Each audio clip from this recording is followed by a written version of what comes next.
we have a lot to talk about Brexit, but before I do want to put a question that is creating a lot of talk in the market, and it has to do with the recovery fund. You know, this idea of will it be ready by the start of 2021? You know the gist at the European Parliament. What's your take on it? Well, I do hope that the recovery fund will be operational as soon as possible, and the sooner the better. And I think it's important now that Council and Parliament sit down, that they discuss the main issues where we still have differences, and that we get it done. The sooner the better. But both sides have to move. And again, just to make it very clear, because for investors, this is something that they really care about, you do believe that there's enough time from now until the end of November, start of December, to really iron some of those differences? Well, it's difficult for me to speculate about a date, but I think the political will on both sides must be that we get it done sooner than later, because we need the money to flow. And speaking of political will and going back to Brexit, which is something that I know you follow very closely, I mean, the question everyone is asking in Brussels is, are we going to enter the tunnel by the end of the week or not? What's your take on that? Well, the negotiations certainly have entered a very crucial phase. Today, in 3 months, the United Kingdom will have left the single market and the customs union, and we now really have a window of opportunity to find a deal or not. I think a lot is at stake now. One thing is clear, by the end of this month, latest 31st of October, we need a ready legal text, because we need time in this Parliament to scrutinise a possible agreement. So it's 4 weeks, essentially, that's left to get something on paper that you can ratify and vote on. Do you think the Brits get this? Because the sense I get at the European Parliament is that, to some extent, they're wasting time. And I'm thinking of the Internal Markets Bill, which is very problematic still. So do you think they get it? The European Parliament has been very clear with the deadline, the 31st of October, but I do understand that the British know this, because we have made clear that this European Parliament works a bit different than the House of Commons. We need to involve our committees. So if we get it done by the 31st of October, then it should be able to get it through Parliament until Christmas. And everyone is waiting for Michel Barnier, including the European leaders meeting here today and tomorrow. What do you hope he can bring on from the negotiations? What is a crucial detail that you would like to see him say, okay, now they've finally moved? Michel Barnier will inform the European leaders and also the UK coordination group here in the European Parliament on Friday.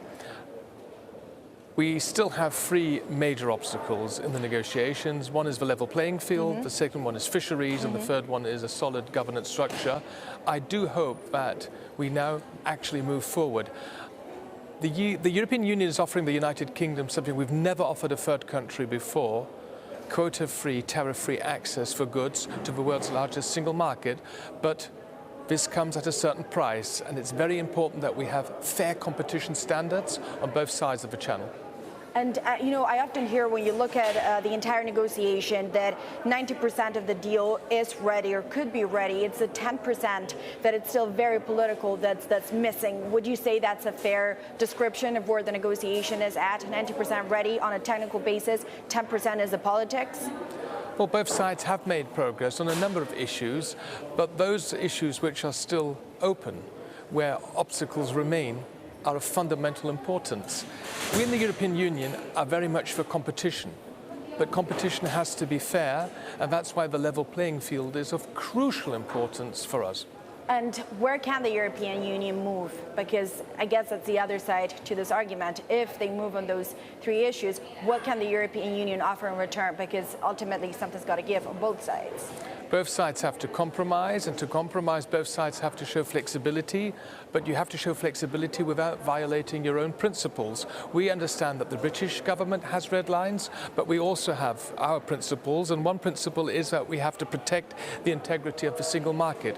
Of course, the ongoing negotiations have been burdened by the so-called UK Internal Market Bill, which, from our point of view, is a difficulty in implementing the withdrawal agreement. The withdrawal agreement, and especially the sensitive protocol on Ireland and Northern Ireland, is key for us. It's a kind of a litmus test for confidence and credibility in this ongoing process. And just a final question, you know, when I speak to officials behind the scenes, they sometimes tell me Boris Johnson is negotiating like a madman. He's negotiating like Trump. The problem is the UK is not the US. Would you agree with that? I'm not in a position to comment on how the UK Prime Minister and his team is negotiating. We accept the British government. This is the British government. We want to get a deal done from the European point of view, from the European side. I strongly believe that it's better to have our future relations grounded on a solid legal basis. That's why until the last minute we will keep calm here in the European Union and continue to negotiate.